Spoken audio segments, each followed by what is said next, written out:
Peace. Welcome back to Piper Carter Podcast. You are listening to Piper Carter, and it is 2023. It's our first show of 2023. And I am in the studio with Kari Frazier. What's going on? My Piper. Yes. Our illustrious proprietor of Detroit is Different Podcast Studio. And I haven't podcasted in a while, hmm a couple months. Okay, let's start with updates. hmm All right, boom. So for myself, uh so my birthday's at the end of this month, right? I'm gonna be 51. And uh I have been wearing white all month, and I'm gonna be wearing white for the rest of this month. We'll see how long. I'll probably wear white a little bit longer. How much white gear you got? Oh man, bro, I've been purchasing all types of white stuff. I got white boots. I got all types of white boots. I bought a white coat. I bought a white snowsuit. I don't know if it's gonna snow, but You gonna be like Snake Eyes and G.I. Joe and stuff. Like and then you have like different shades of white, like eggshell off. You know what I'm saying? Like the yeah, different spectrum of whiteness. you know me. So yeah, so I got a little bit of cream, like eggshell white, a little bit of like white. I Mhm. got, hoodies and sweats and all types of stuff. So So if you see Piper wearing another color this month, please take a photo. Take a photo, put it on Instagram. Like, hey, I thought you was in white. you won't see that because yeah, I mean, long story short, I think I was going through a little bit of like a depression Aw. by accident. But it was grief, I think. But it wasn't like on purpose grief. I mean, not like you're ever going to be grieving on purpose, but I think it was more like, by my mom passing, and then, the week before Mother's Day, then my dad passing the week before Father's Day. And then I think I just like, even though I was doing things, I think I just wasn't all here. So I'm wearing the white to try to bring myself back. Okay. You know what I'm saying? So we'll see how it Okay. goes. You know what I mean? I'm with it. I'm with it. So yeah, you are like I said, you rocking the karate gear. That's what I was thinking when I walked up Yeah, it's on you. comfortable, right? I was like, I just need to feel comfortable. I'm like feeling constricted, right? I'm like Mhm, the funkadelics, like gotta get out of my mhm, constriction.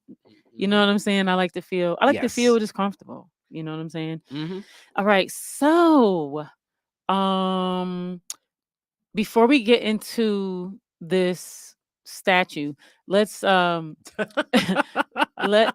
let's just understand what's up with Detroit is different for 2023. A lot of things, a lot of things. So I guess the big thing before the close of the year, we held a community meeting where the campus of Detroit is different is. It's located in Hope Village. That is the community development corporation here, led by Jeff Jones, my neighbor on a couple blocks up of Clements. And we've been dealing with a big challenge. I slowly was letting some people know, but thank God that I got some support from Halima, friend of Piper Carter and the podcast, and Detroit is Different, that connected me to the Detroit People's Platform, also friends of the Piper Carter podcast, and so much more. And we held a community meeting, videotaped it, and we've been sharing it. About myself and about maybe 500 other residents were sued last year for a development that has begun development and broke ground in Highland Park. It is the Means Logistical Park. It's a warehousing unit. And as I'm labeling it, it's industrial gentrification. They sued everybody to break covenants, break deed restrictions, and also rezone some things and change around the community benefits ordinance that was placed by Hope Village Revitalization. So that video was something that we put together at the end of October. I released it sometime in December, and been getting some feedback back and forth. So that's the big Detroit is Different thing. And just in finding that project out, it's been other industrial gentrification and corporate colonization projects happening in and around Detroit under the guise of urban renewal, urban development, but it's being imposed upon residents, displacing us, adding pollutants to our atmosphere and environment, and also just not engaging us in a way that's equitable and understanding. So we will be doing another meeting, more than likely. I think in the beginning of March. People from the development have reached out to other people that I'm familiar with, and a discussion will be had sometime soon. So that's the big Detroit is different thing. Also, shout out to Karen Dumas. Karen featured me in her Detroit news column today. So talking all about Detroit is different. The vision for Detroit is different. Why it's important to have stories that hype up legacy Detroit, legacy Black Detroit. You see that? Telling the stories of Black legacy Detroit. And you see the picture of me. I'm looking smart and intelligent, pontificating. You're pontificating. Yes, Is that exactly. the I'm contemplating? Yes. Okay. That's thinking of a master plan. Yes. Cause ain't nothing but Sweat inside my hand. exactly. You know. So, that was that. And let's see what else is happening in Detroit is different. A lot more video stuff. This documentary project, this docu-series, I'm looking to release on some of these platforms and these streaming outlets, as I do like a lot of the hood movies. I see a lot of it. Different people look at it different ways. I see it as like a modern day blaxploitation. But with that being said, some narratives about our city and the culture of our city aren't expressed there. So I want to make sure that I can get some Detroiters different stories there, like the My Natural Hair show that we shot a couple years back that we'll bring back this year, and some other community town hall meetings, and just some stories that I think need to be shared in this space as Detroit is gathering more hip hop and urban attention. And I just want to make sure that some of these stories have some other context beyond, you know, selling dope, wearing Cardis, and getting money. Yeah, like the full context of what it means to be a Detroiter, right? Yeah. Yeah. So, yeah, thank you for that. I mean, this is the thing. When we talk about environmental justice, Hmm. um, which is combating, or I should say resisting environmental racism, Hmm. Black folks and indigenous folks, I hate to say created environmental justice, but the framework around Black and indigenous folks is environmental justice. And it's interesting because when people, it's interesting when if you say like environmental justice, if people aren't really like in it, if that makes sense. A lot of times folks think just environmentalism, which environmental justice is all of the elements that we're protecting all the earth's resources, but it's also the people and also the Hmm. conditions of the people, right? So um there's so many fights that are included in what you were just speaking of. You've got, okay, a whole political aspect to it, right? But then you've got like your community aspect to it, right? And then you've got just like the moral challenges around like what I this is the part that I would struggle with. Let everyone that's in these meetings, right? I mean, they're human beings. Hmm. And I'm challenged to understand. I mean, I guess greed is that strong. Capitalism and greed is that strong that people can sit in a meeting, listen to an environmental impact study, and then make a decision to say, well, it's okay to like poison these people and expose these people to these harmful contaminants because it's gonna, I don't know, create jobs and it's going to, stimulate our economy. It's just, it perplexes me that we continue having to fight, literally fight for our lives every second of the day. Do you know what I mean? Especially as Detroiters, it's like it feels like we don't ever get a break. It feels like every fight is ground zero here in Detroit. And it feels like all those fights that we, I hate to say pioneer, I don't know if that's a proper term, but that we've been at the forefront of being impacted by, we see a decade or a couple decades later, these things go into the rest of the world. Yeah, but I'm not as I mean, it's the theater of what this place and space is, and I do believe, maybe optimistically, possibly idealistically, that there are greater forces that will, keep us past survival and heighten quality of life in these points and times. And some of this confusion and misunderstanding is because that the connections that need to be made amongst one another. The people united will never be defeated, and this situations like this are clarion calls that have already, definitely unified a lot of my community. And when you watch the video, if anybody watches it, it's on Detroit is Different. You'll see it. I did the what I call I did the OJ Simpson and tabloid, because like I took a picture of the facility and I dirtied it up the same way they did OJ Simpson's face. Mm-hmm. You know, and you'll see it. If you just search industrial gentrification, because this is my marketing mind coining that phrase, Mm-hmm. um, it should come up high. But this, like I say, this can bring us together, and things change. Things change, and as they change, we adapt. There will be, it's like a pendulum. I think there'll be some victories, there'll be some losses and opportunity costs. So as things change, we're going to neglect some of those values that we necessarily may not cherish now, and we're going to welcome in certain things that we will begin to cherish, and then recognize some of that stuff we've neglected will come back into play too. I mean, I'm thinking more grandiose, Yeah, large scale. yeah. And then, the community building is, or the community building aspect of the project that you're speaking of is really, really key. Mhm. Um, that is our strength, is us like communicating with one another, us working together, us not being in competition, us building these bridges, building these relationships. I think another big part of it too, though, is, folks who are like in power, like listening to us. Do you know what I mean?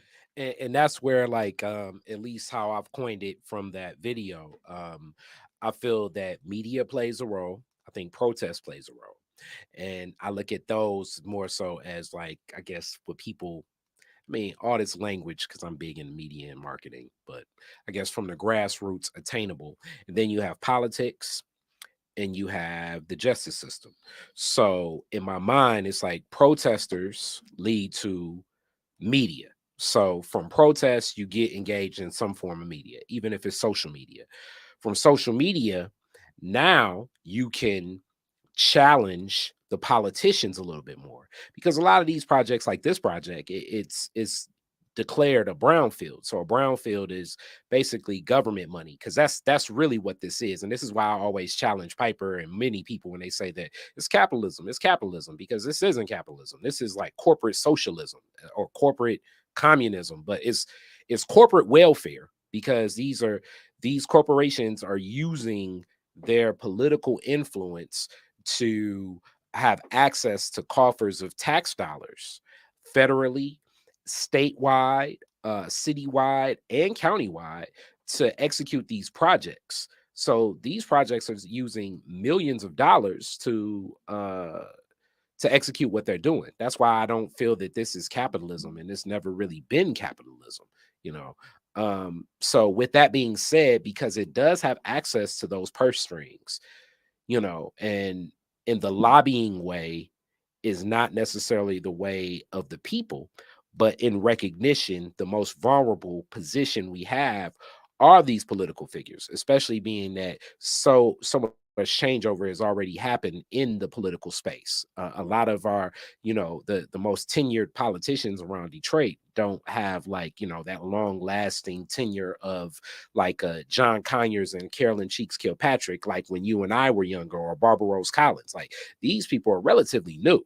So I feel that there are some instability just due to them wanting to keep their position and influence, that we can shake up, just notifying that they're using tax money to um impose corporate the will of corporations that will impact the quality of life of myself and my neighbors.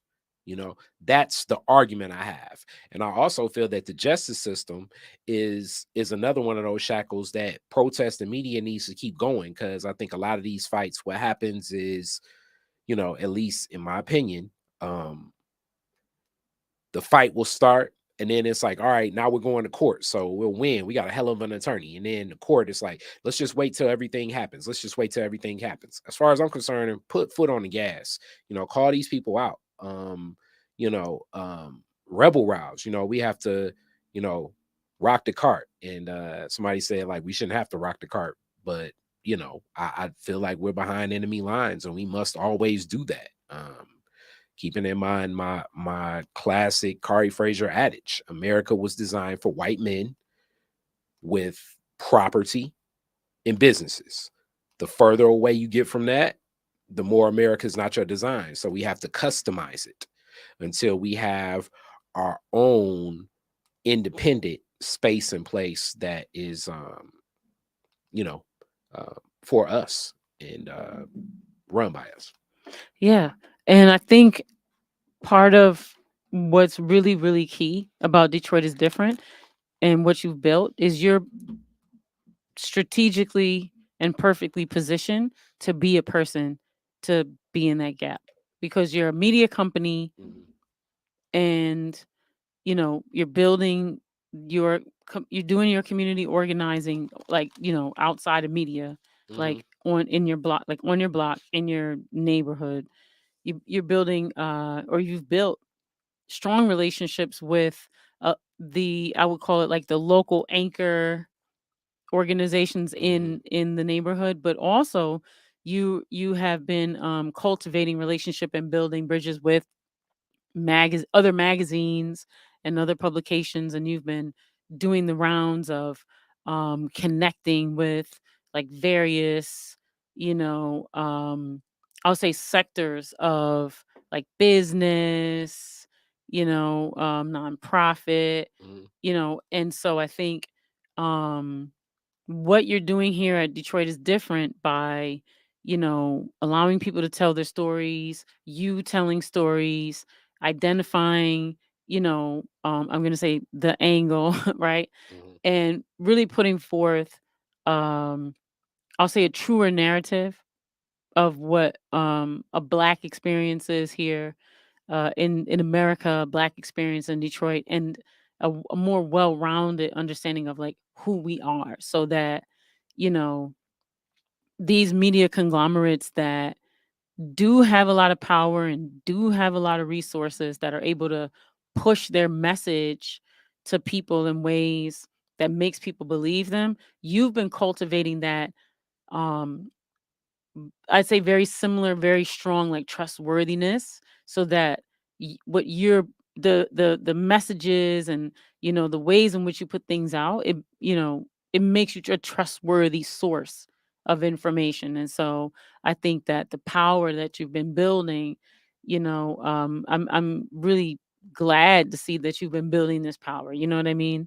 Like, Mhm. and utilizing it for good, like holding the, community conversations and listening sessions, and connecting with other organizations. So you're actually, through your actions, teaching. You're doing, it's like popular political education, I would call it, you I know I like that you said it like that. And I've been embracing more of that myself, as I've been saying, we're decade thinking. So next year is going to be a big year for Detroit is different. That'll be the 10-year anniversary. We plan on doing something to commemorate that. I think we can galvanize that. But what you're really speaking to is what I feel we function best in, and that's social capital. When I say we, I mean Black folks, the melanated people. We connect to social capital. It means something. We can sway so much. I've been observing certain fights that we haven't spoke to, but like even a lot of the things Brother Kyrie Irving was going through, and the way that the NBA responded to that definitely stood where it's like, wow, this is a hell of a win in social capital. from Yeah. what we usually hear of, like, oh man, you got to back away and nothing Right. can be done. And, they got more money or they got more resources. It's like, that's the chamber, that's in the chambers of their arsenal. And it's not Yeah. necessarily saying that you just disregard it altogether, but building these connections with my neighbors, with people, build the reputation. um it means something. Like, it's sad to see that, it's sad to see the way that our community, whether true or untrue, uh feels compromised by some of our leadership. And Yusef spoke on that at the State of Black Detroit address that we did this past year. It's sad. So I cherish um, the support that I do have. I recognize that. I think that that is really, like, that clout allows me to go. And it's not like the way people feel about, like, I guess, fans and users. And it's so weird because social media tries to, like, it's like a, what would I say? It's like an artificial form of social capital in certain ways. But then I see people like Mama Shu. This past weekend I ran into Tyree Guyton, and I was like, yo, man, you're like a lot of the prototype of what I want to do digitally with Detroit is different. And Tyree, he was like, oh, don't try to be like me, be like you, brother. And I was like, I don't think he got what I was saying. But I looked at Dobbles. I look at what Baba Malik's doing. So, like, a lot of people are applauding what's happening with the build out of the store, but it's so much bigger than that. It's when I look at Baba Malik, I see, you know, 30-40 years of putting in that effort. I'm gonna the same thing with you and Josh. So being that Detroit is different, it'll be 10 years and 2024. That means in 2027 we'll have a 10-year of Piper Carter and Josh Adams, which are anchor voices of what we do. And it's been some people we lost along the way, but I'm so looking forward to that celebration too, and bringing that as we wave that flag, and we string together and strengthen our social capital, because it takes time. Yeah. It takes a lot of time. Mhm. And it's interesting because so much of what we go through in Detroit, as melanated people, black people, indigenous people, is urgent, Mhm. is dire, and it's always like putting out a fire. There's always some sort of stress. There's always some thing that we have to tend to. It's always something, and it almost feels like it's a luxury to be able to think like 7 generations into the future. At the same time, though, we know that this is very necessary, you know? I mean, you know how much I love boxing. It, it's do you want to be a counterpuncher? And if you're counterpunching, meaning like a person strikes you and you strike back, if you're always striking back, then you're never initiating something. And I do believe that we do have that, and a part of that is conditioning. Because I've had those discussions with people. I do think we have that time. It takes that patience, that calm, and that necessary understanding that if we don't center ourselves and find that purpose, then we're going to always be counterpunching. I mean, even as I'm talking, like, I have, from the feature today, I'm getting a lot of like congratulations and things like that. But so many people I know are just still so caught in that mix of just not even just centering themselves because of all the chaos of noise. I mean, I'm looking at, like most people, extremely high DTE bills. Um, I'm looking at, like a lot of other people, and when you're in a city like Detroit and it's the wintertime, you have an older vehicle, you're always thinking like, okay, is this the year? Is this not the year? You know what I'm saying? Like, extreme cold and extreme heat can be hard on a vehicle. So that's in the back of my mind, family and other things, but that's centering to no purpose. And I know this is a luxury that I'm exploring and exercising that, but it's imperative that we get there. Because if we don't get there, we're always in response to what's being imposed upon us. Hence, that heightens the thought process of everything that you all speak bad into capitalism. That heightens the idea of scarcity. That heightens the idea of urgency. That heightens the idea of the polarity of them only being two choices. Until you can really sit back and look at all of the moves you can make on the chessboard, then you're not just gonna keep moving pawns ahead like you're playing checkers. Right. And so that is the crux of where we can, I'm gonna use the word win. You know what I mean? Mhm. Is in that being able to play the long game, Yeah. being able to think, being able to strategize, and taking care of ourselves.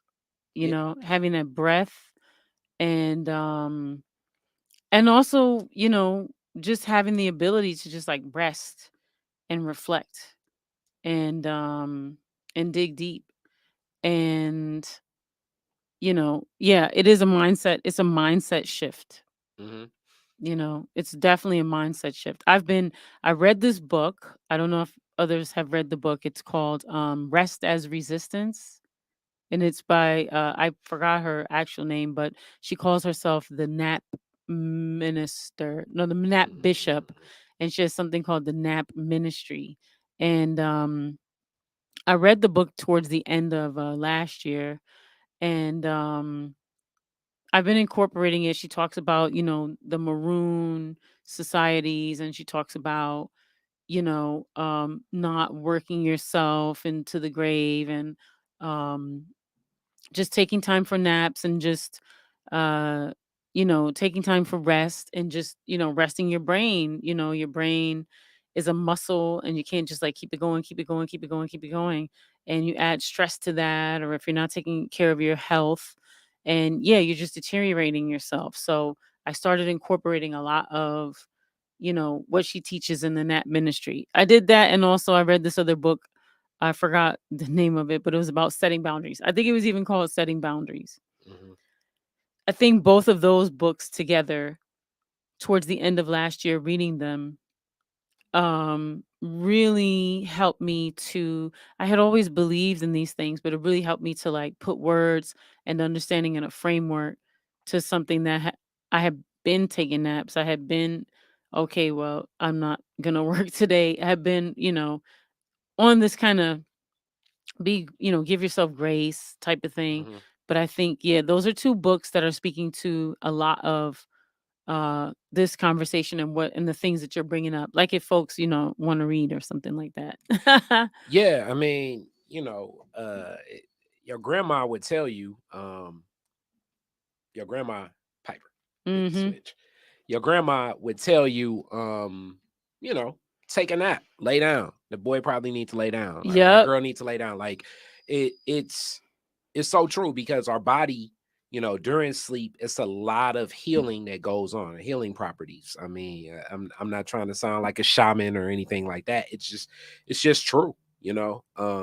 If you're sick, you probably done this experiment. If you work through and fight through the whole like, oh man, my sinuses are acting up, and I'm gonna just fight through it. The more you fight through it, the tougher it's only gonna be because your immunity, your reset, like so much. I do think that you can think so much more clear with a good rest. And good rest, it can become a luxury in America. But invest in it. Like even here's a classic one. You know what I'm saying? How old is your mattress? You know what I'm saying? Do you got a mattress pad? Are you on the right mattress? Stuff like that. And then if mattress is too much, get yourself some new pillows. Get yourself a new pillowcase. Like it make the sleep experience an experience that you enjoy. Because if you can enjoy sleep, it's only going to you're paying yourself back so much more than a person that's never gonna sleep. And I think that this culture of like, I'm always grinding, I'm always grinding, I'm always grinding. I only, you know what I'm saying? Like the classic, I'm waking up at 5 o'clock in the morning, I'm going to sleep at midnight. As soon as I get up, the first thing I'm doing is grabbing this device and I'm already punching in whatever, I'm checking my updates, then going to my calendar, then I'm da da da da. It's like you're so on the go. We're not meant to be mechanical and machines. And Right. sometimes we even have to step back and say, all right, like as I'm on the go like this, what are the advantages? What are the Mhm. disadvantages? Sometimes easing into something is a good natural way, for me at least. I don't know how other people feel. As Piper knows, she'll call me sometimes. I'm like, yeah, I'm up early all the time, but up in oh, not sleeping is different than up and out. Right. So it's like I kind of have like I don't know what you call that state. I don't know if you're in this like a relaxed state where I'm not sleeping Mm. and I'm not, you know what I'm saying? I may be reading a Mhm. little bit. I may be thinking Mm. through some things like Okay. you. I may think back to memories of my mom or my grandmother Mhm. or people that passed. Mama Mhm. Barnes, rest in peace, Orthea Barnes. I've been thinking about Yeah, Mama rest Orthea a in whole peace. lot Yeah. recently. Kind of like having a conversation with a spirit or something. Like I do that often, Mhm. in those times at certain Yeah. times, Mhm. like if I am like sometimes I have truncated sleep. I'll wake up. Usually it's so weird.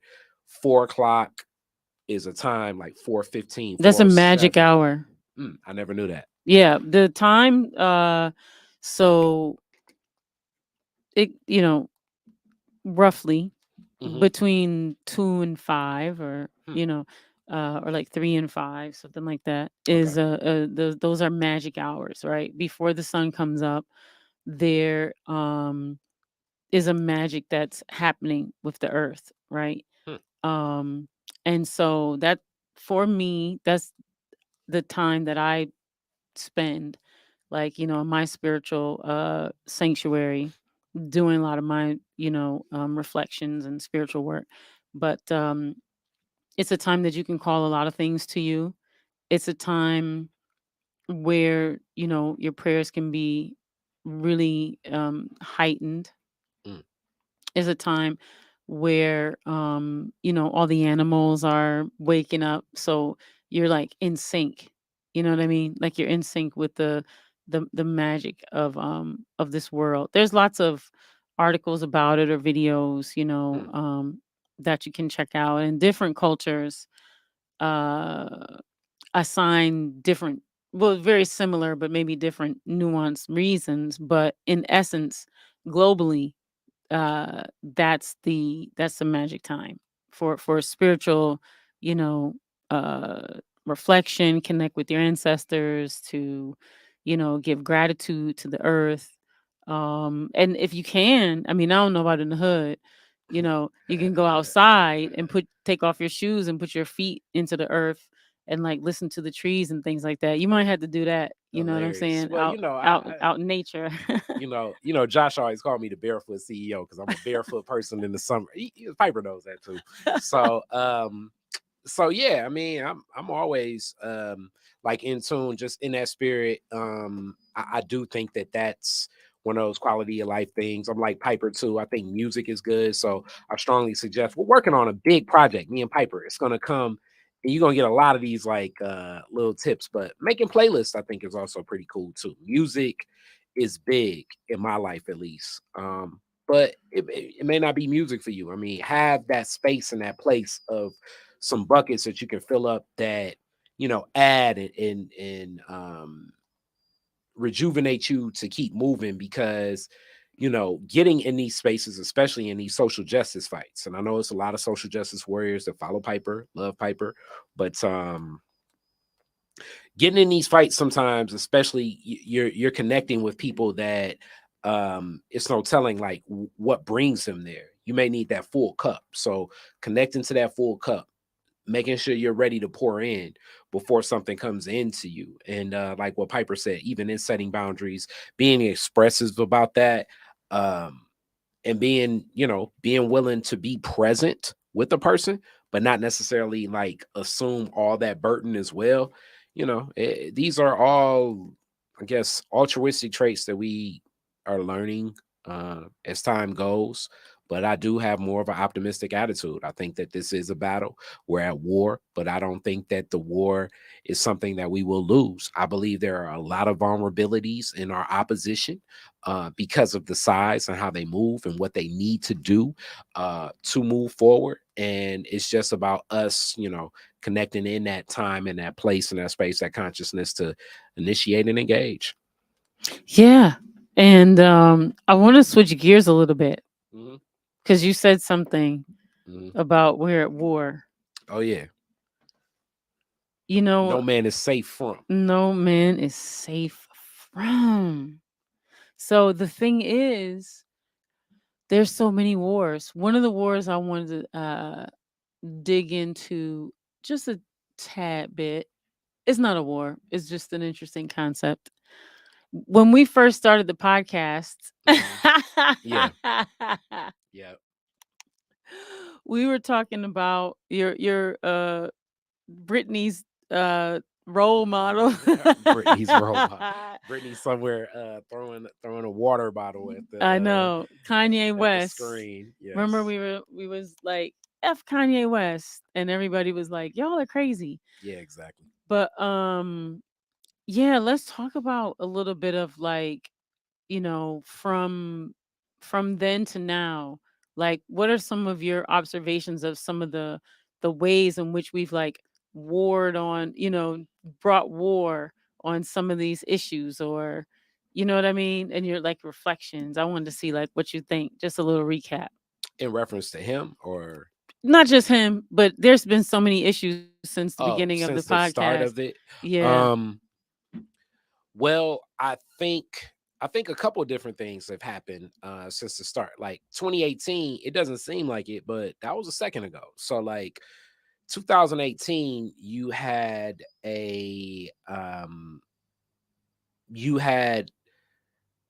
first, we can get into the, if we're gonna say Kanye West, clearly he has I think it is still like a self interest thing. I think so. And within this self interest, he's definitely revealed some things that I believe are true.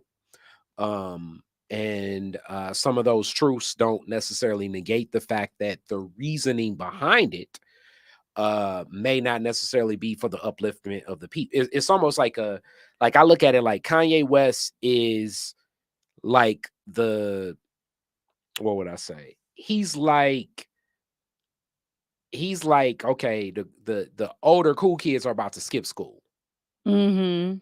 and then they'd be like, man, you can't go with us. Yeah.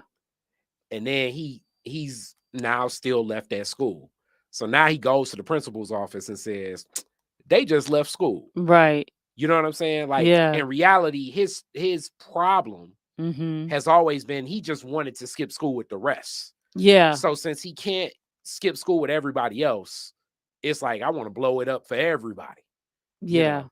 And now it's only caused more challenges for everything that he wants to do, which is revealing of some of the things that he's saying in the first place. And This he is, just got married. I saw that story, also the story of him being missing. Like all of this is so much theater. I don't know what's real, what's not real. I do expect, like I said, even then, um, before all is said and done, I would not be surprised if the Kardashian family owns all his masters and the Wow. rights to all of his clothing and everything, Yeah. under the guise of, his children are with him and he Mhm. is what is that, legally insane, like what they've done to this is happening in the time of this podcast too, what they've done with Wendy Williams, Mhm. and to an extent for a while what they were doing with Britney Spears. They will, I Mhm. think, She's still going through it. I thought she won her rights, quote unquote, back. She I saw did, but some, I saw something yeah, recently. I saw something Yeah. recently that I could see now maybe her husband, instead of her father Mm. will take the rights of it. Yeah, because I did see an episode where they said, "Oh, look at Britney Spears being manic." So, paying attention to and decoding what this means back to like Mhm. media, and that's the Yeah. one great thing I love about coming on this podcast because I have the brevity to really unpack what I'm seeing when I look at this message. So Mhm. that's what I'm seeing. It's Mhm. almost like he's justifiably insane. This guy's out here supporting the worst people in history. What media tells you. What media tells you. And I'm definitely not supporting any of those people, but I'm just trying to say, like, when we look at the atrocities of World War II, I mean, and during the same time, you had Mussolini doing atrocities. King Leopold and what he's done to Africa is horrific. And then furthermore, just the forefathers here in America. Like, Yeah. when we look at what George Washington, Thomas Jefferson, Benjamin Franklin, you know what I mean? How about George These Bush? people, yeah, I mean, George, How about Ronald Reagan? either one of them. But you know what I'm saying? So it's like, How about Bush 1 and 2? yeah, it's almost like pick an American president. You know what I'm saying? Yeah. M So, yeah. How about Clinton? yeah, I mean, pick one. So it's hard to like get into How about Obama? it's hard to get into uh, uh, who's the most atrocious leader. Yeah, I mean, because the thing is, right? So when it comes to that, right? When we talk about like media messages, there's always like this competition, right? To like who was the worst, and it's like I don't know like how to quantify or qualify who the worst murderer is, right? Because like one murder isn't that enough? Like one murder is a murder. And I would say, especially in American society or Western society itself, like we've accepted that murder is a consequence for certain actions. We have a very violent Mm, culture. we do. Western society is very violent. Like Yeah. people have reasons in their head where, okay, this is worth killing, this ain't worth killing. So it's not about Mm, would you, it's better of that was a little too far. Like, okay, that's not worth mm, killing, but it's worth beating up. That's not worth beating mm, up, that's worth smacking. That ain't worth mm, smacking, that's worth yelling at. That's not worth mm, yelling at, that's worth kicking down the stairs. Like, you know what mm. I'm saying? It's like it's a violent culture. We have Yeah. violent responses. Yeah. And I love media, but like I already know as I'm going to engage in this second season of BMF, I mean, I probably would imagine in the 10 episodes, I'm Yeah. probably going to watch. mm, 7. Nah, I think it's gonna be more than that because it's like usually like the person that walks in and nobody knows, like I call them the foot soldier death. Yeah. I'm probably gonna maybe watch somewhere between 25 and 30 murders Oh, within these 10 episodes. I would just only probably. imagine, Probably. and that may Like be 5 low, per episode or something like that. something like that. I mean, I Mhm. watched the Power Kanan episodes, and I mean, Mm.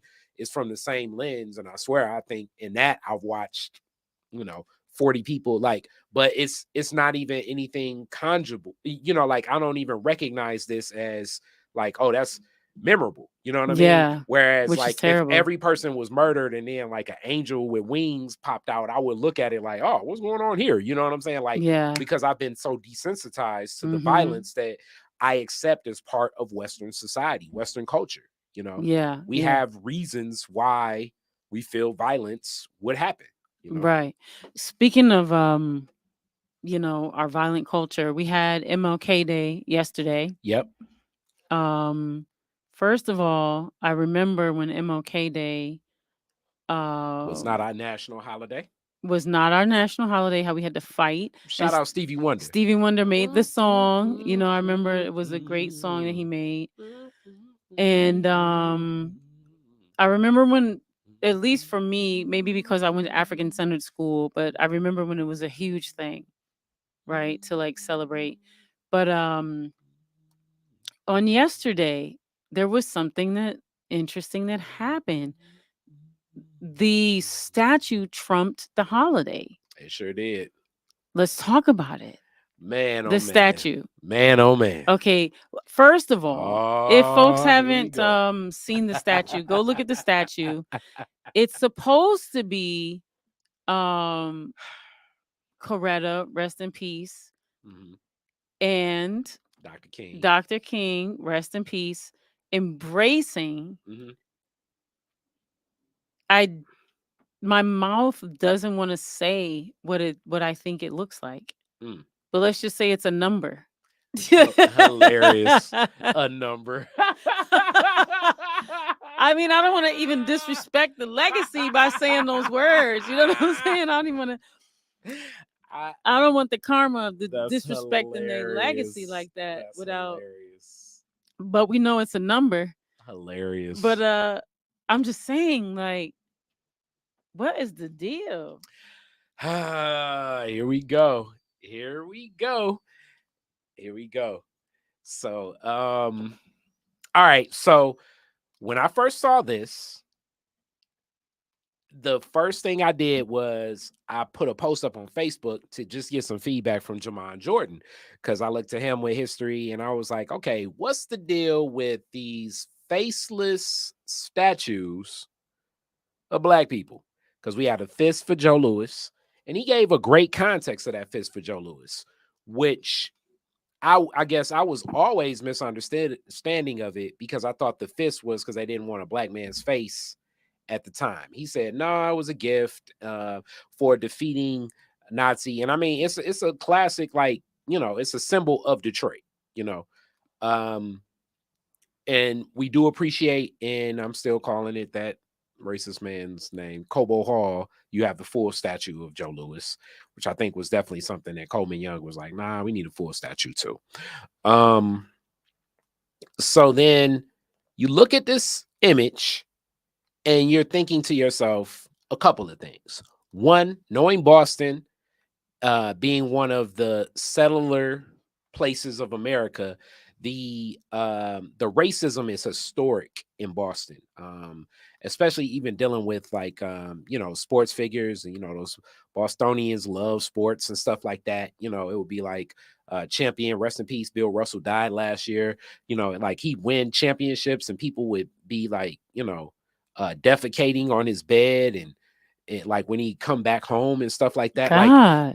it's like Boston has such a classic tradition of so much racism. We think of the busing situation, of everything that happened throughout like the 70s and 80s. Another one of them good old Uncle Joe Biden things. Another one of them Joe Biden's past. That was back in the day, but still he was big on not wanting black kids to be in school with white kids. But the black Nice. busing issue, Mm-hmm. and then just the history of Boston itself, like it's a very that the racism is strong, it's thick there. Yeah. Anti-blackness for sure. And with that, Martin Luther King did go to school there.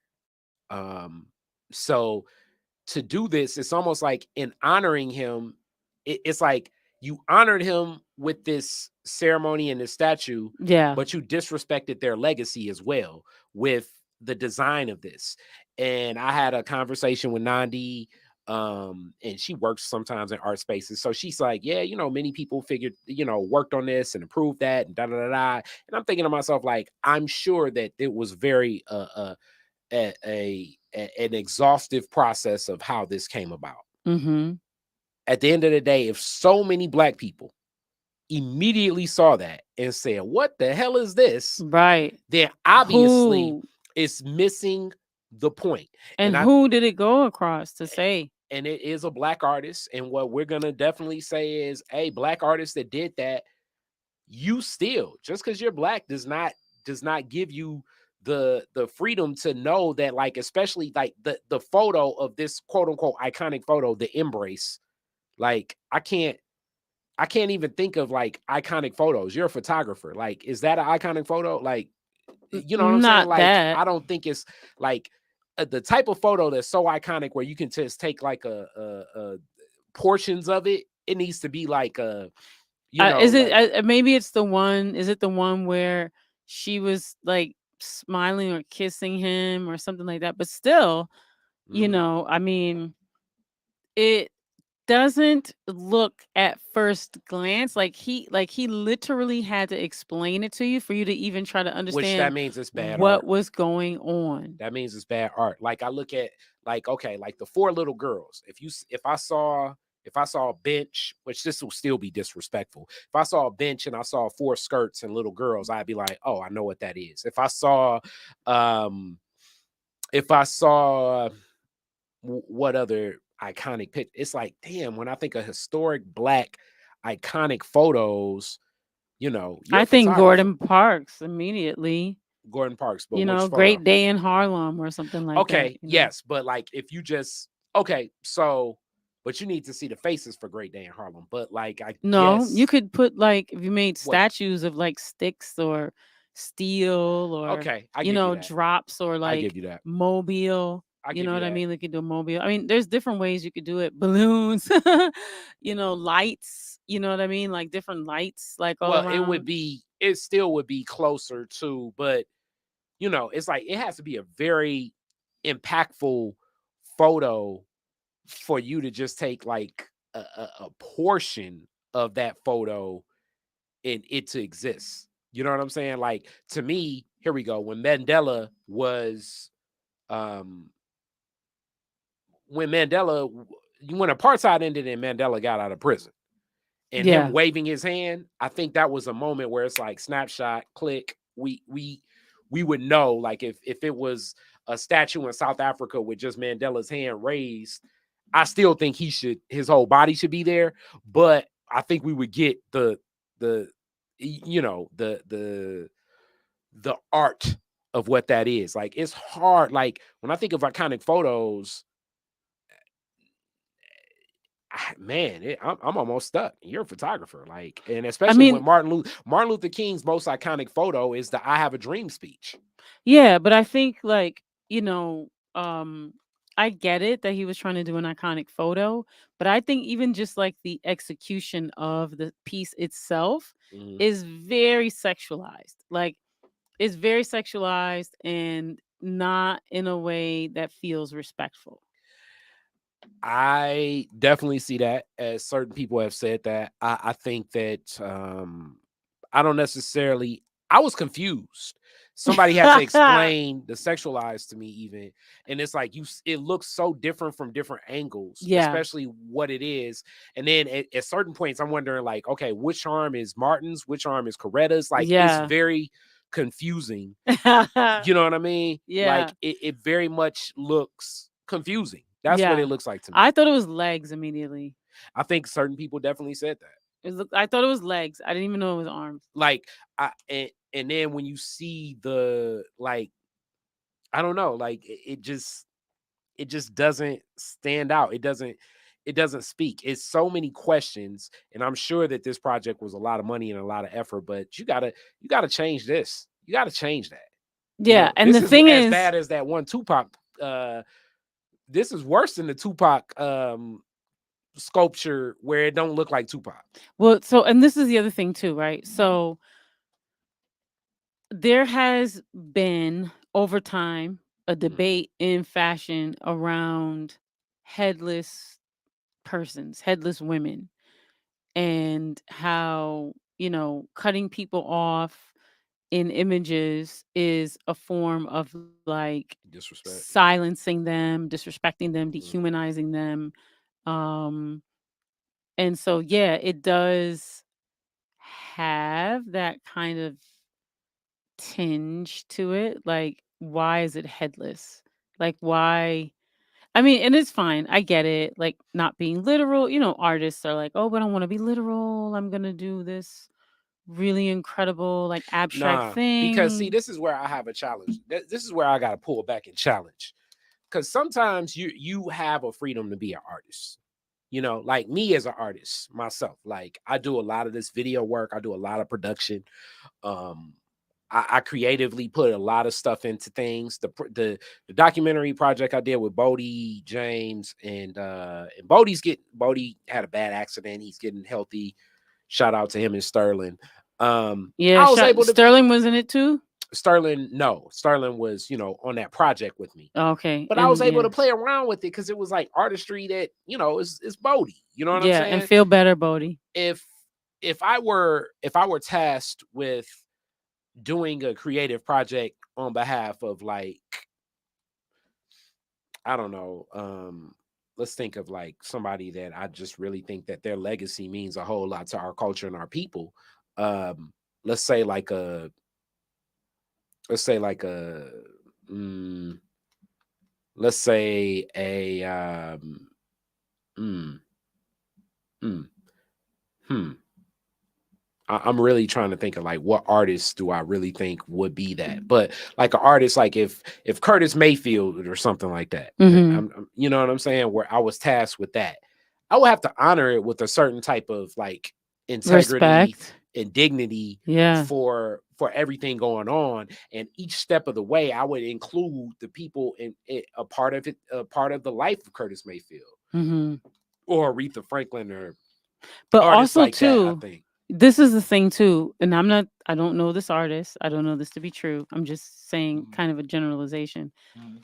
In my experience, a lot of artists are like, I don't want I don't want your input. Like, this is my art, my vision, And what I you would know. say that when you're doing something that important for the culture, it's not about what the hell you want. It's about honoring the fact that that represents something that's bigger. Because I would think that those artist people, because like who they care about those figures. If Kari did something for Basquiat, those artist heads would be all on my head because I don't really like Basquiat's art. You know what I'm saying? And I would be like, I would I would approach it with the you know, whatever. And artists that I know love what Basquiat does. And they would say, wow, you don't even respect the legacy of him. So I would be wrong to even take that commission if I wouldn't be willing to let some of those people inform me on what this is. So it would Yeah, be that and same that's the way, purpose, you right? know. So there's a, is the purpose, well, what is the purpose? And see, that's the other thing. Like when I know that this is gonna be like a living monument to a figure that is so impactful. Yeah. As it's so funny, BJ said, "Look, I'm gonna start doing this too." He was like, "Yo, I start my Black History Month MLK Day on. That way, I get my full 45 days paid." So I'm gonna get Piper to be on that too now. Yeah, I mean, shoot. I mean, I went to African Center School and grew up in the Exactly. African Center So home and had African Center parents, I know. and parents was part of the Black Arts movement Mhm. and helped create So Motown MLK and all Day, this other stuff. So then Khalid my Muhammad Day. went to Howard, like my entire life was Black, Right. dedicated to Black Like history and Black MLK culture Day, and Black then Khalid people. Muhammad Day, I mean, then okay, we Muhammad got, Ali Day. I mean, every single day of the year Mhm. you could do some Black history. Yeah, 365. Mhm. You know yeah, what I'm saying? Sometimes 66. You hmm could do Black history hmm globally, yeah. You could, not just here, yeah. all over the globe. hmm Yeah. So, But I really do think that you have to take that onus as an artist. I mean, I know, yeah, sometimes artists like I don't want any input or whatever. Hell no, you know what I'm saying? Like you have to some some works will require you to sit and be present, especially like the living legacy. It's not that long ago.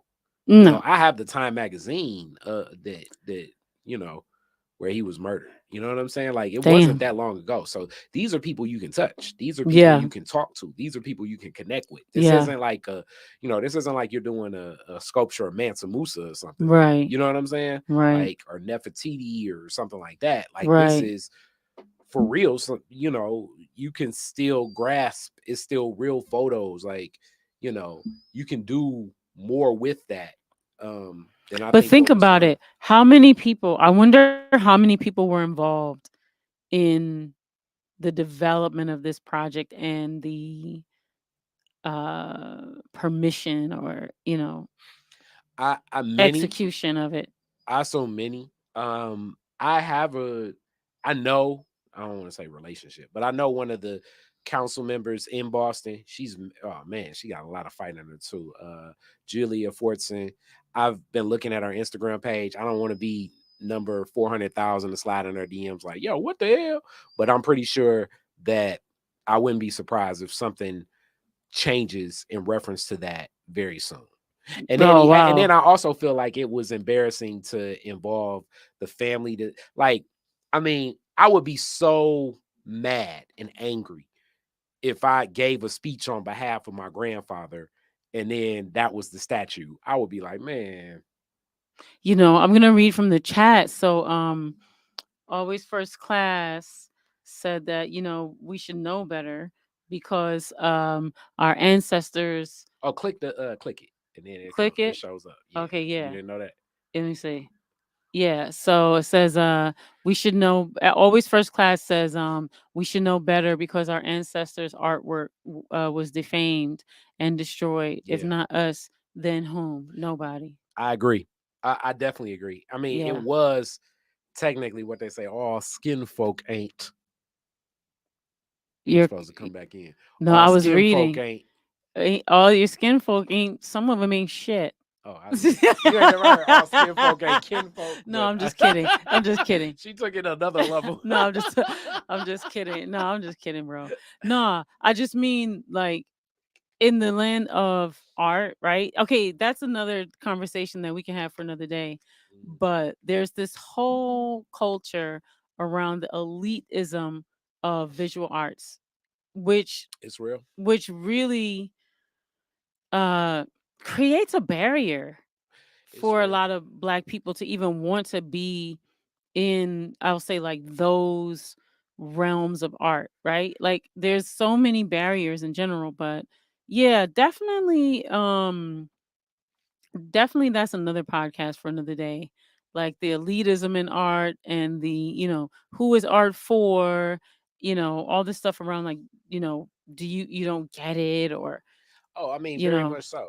And I don't. I had one of my shout out to Sydney Camp. She came on here with the art collector for a Detroit is Different podcast at one point in time. And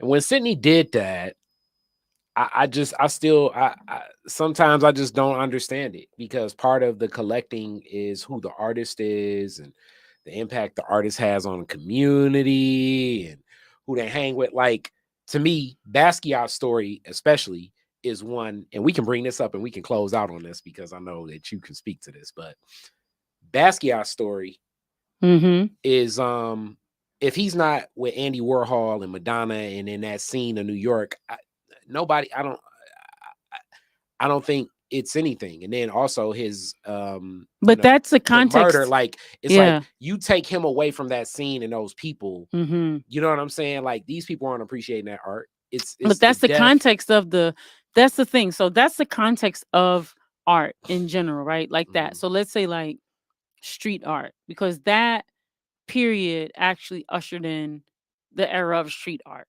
mhm. I mean, as we know it, right? Yeah, Like as a so-called like legitimate, yeah. art.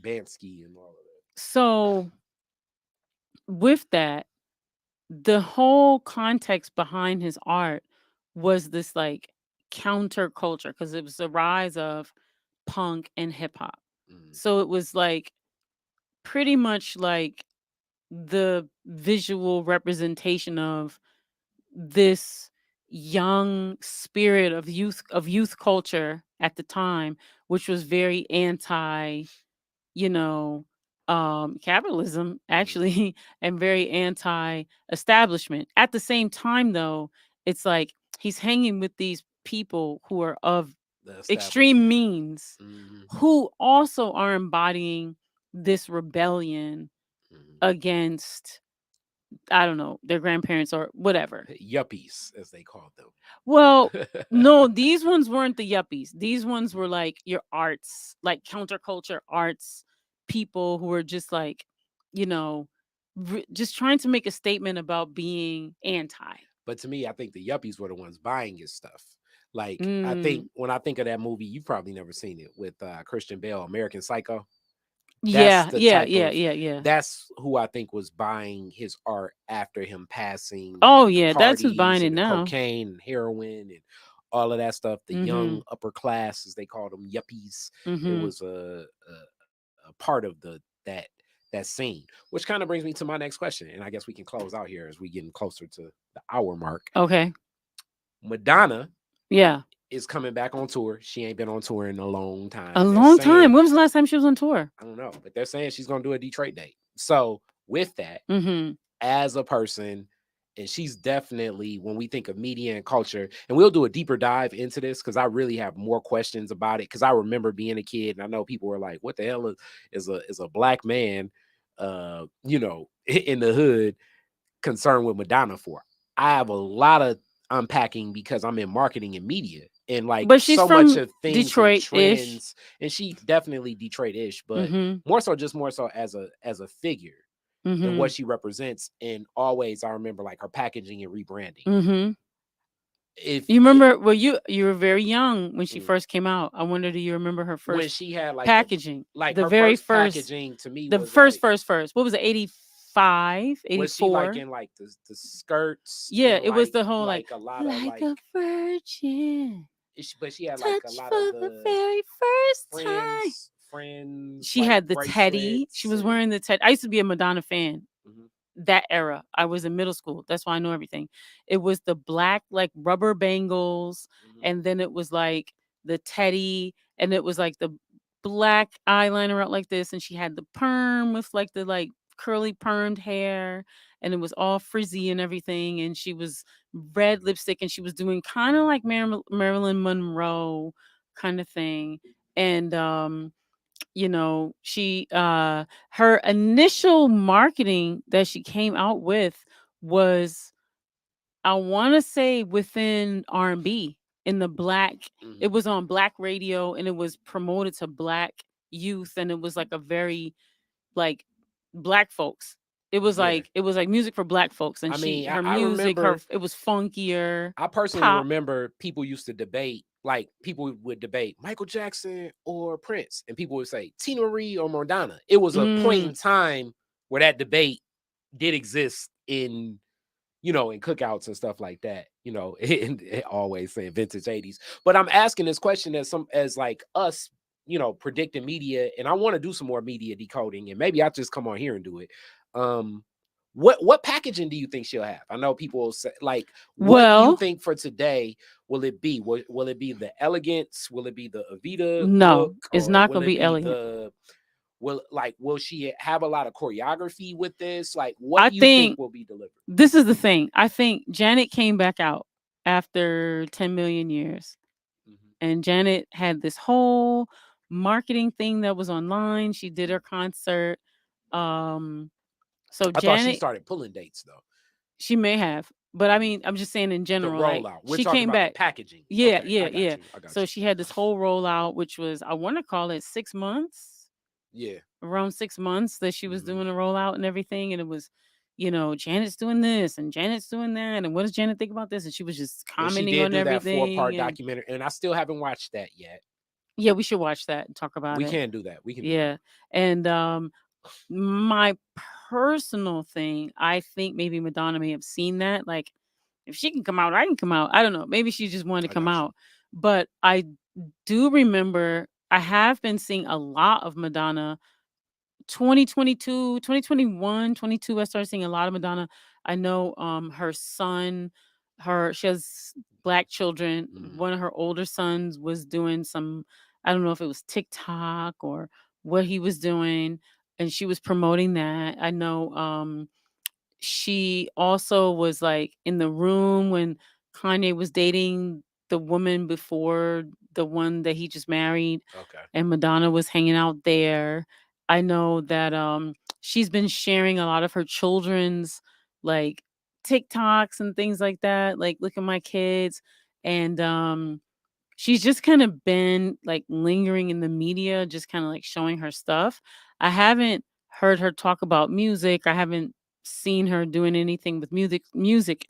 So I think um possibly this rollout, she may try to prove that she's still sexy. Cause like Hmm. on her Instagram, she's always posting these like sexy pictures. And I'm thinking to Mhm. myself, like, Madonna, not that, Mhm. you know, elders can't be sexy. Let me be careful. And I want to bring it back to me because I'm asking this because you've worked in fashion. Yeah. Um, the reason I'm asking this is because I just always wonder in media and messaging for those arcs. Because bring it Mhm. back to me, like I'm looking at as we see, like, this is me speaking right into what Piper says, consumerism, capitalism, but celebrities are used as iconic figures to basically like herd a crowd of like, I can be that. Yep. Right.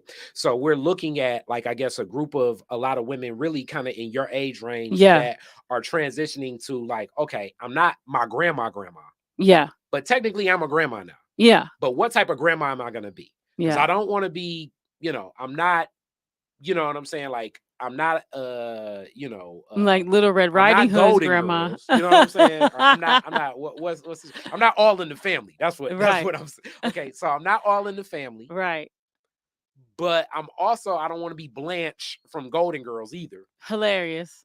You know what I'm saying? So They like, might. what does this They might look want to like? be Blanche. Maybe, but you know what I'm saying? Like, so like, what does this look like? And I'm thinking that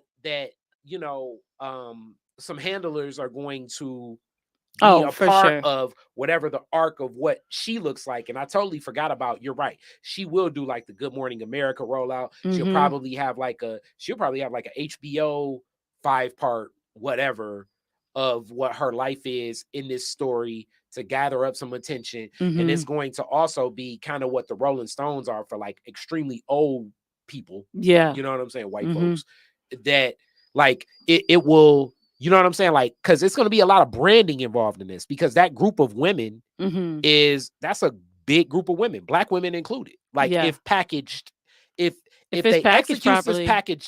packaging correctly, Yeah.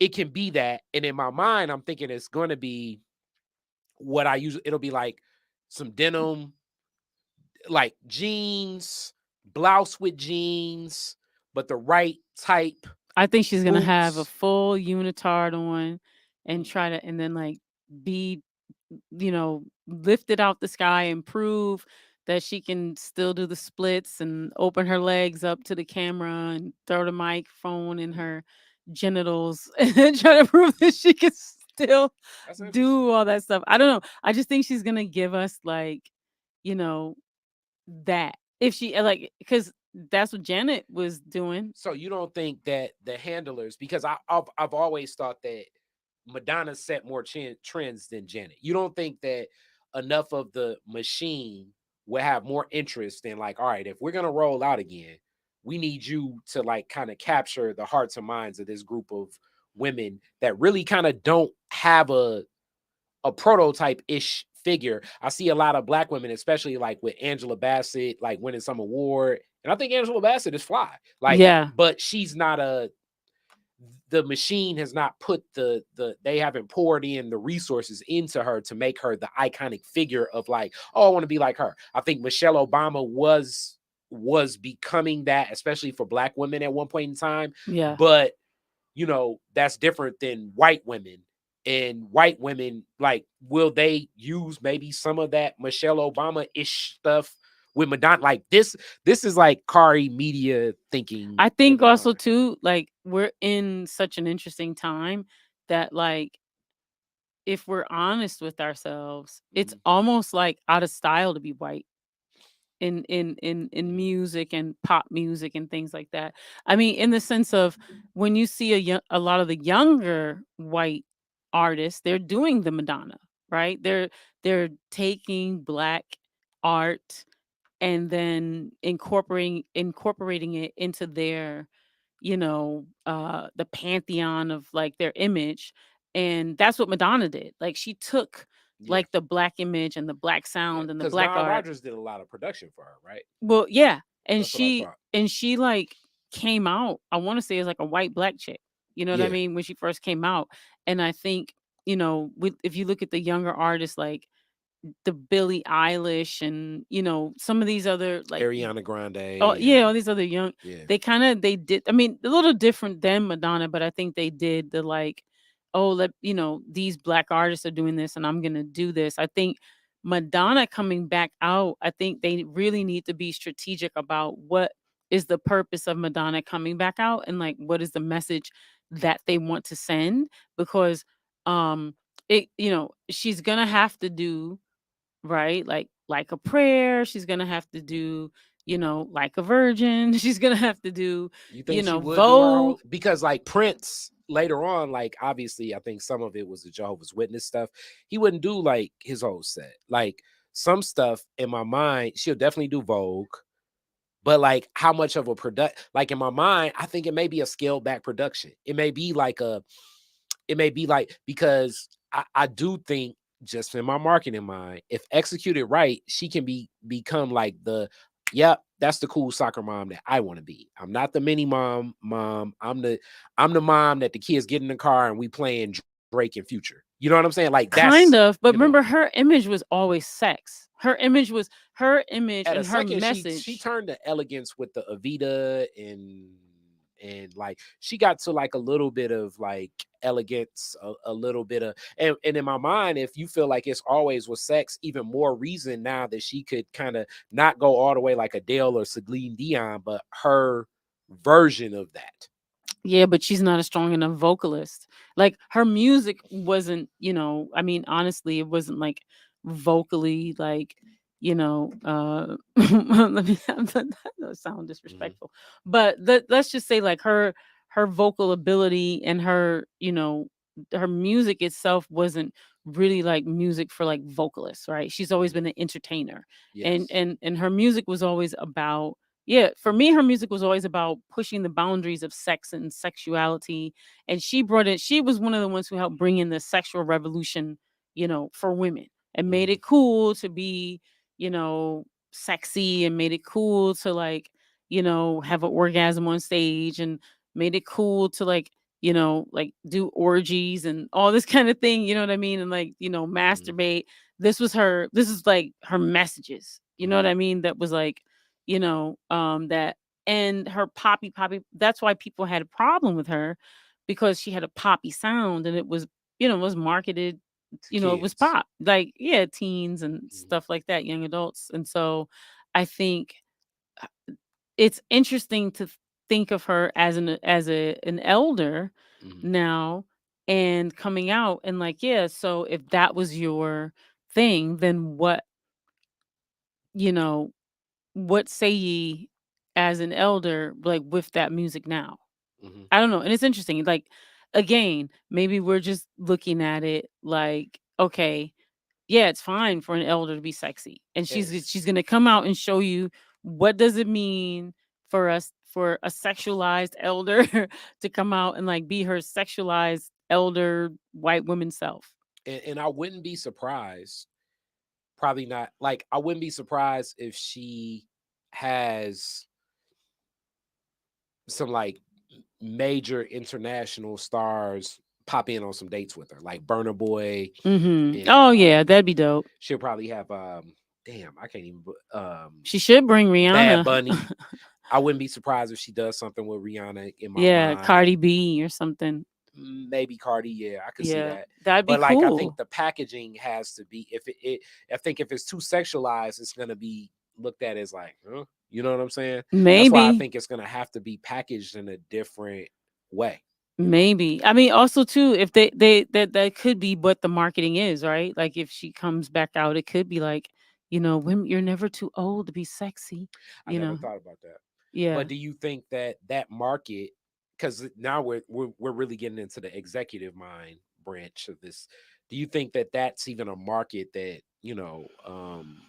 It's that hard to say. you I know mean, cuz that would like, even want to be explored? so let's look at Angela Bassett, right? Yeah. And people look at Angela Bassett like she's an elder sexy woman. She exercises, she, Mhm. uh has a great body, you know what I mean? She's so always first class media says, I think she's going to market herself as a Vita, Do the elegant thing. maybe. So much we'll know so much, and this is another thing why you guys need to media training even for interviews.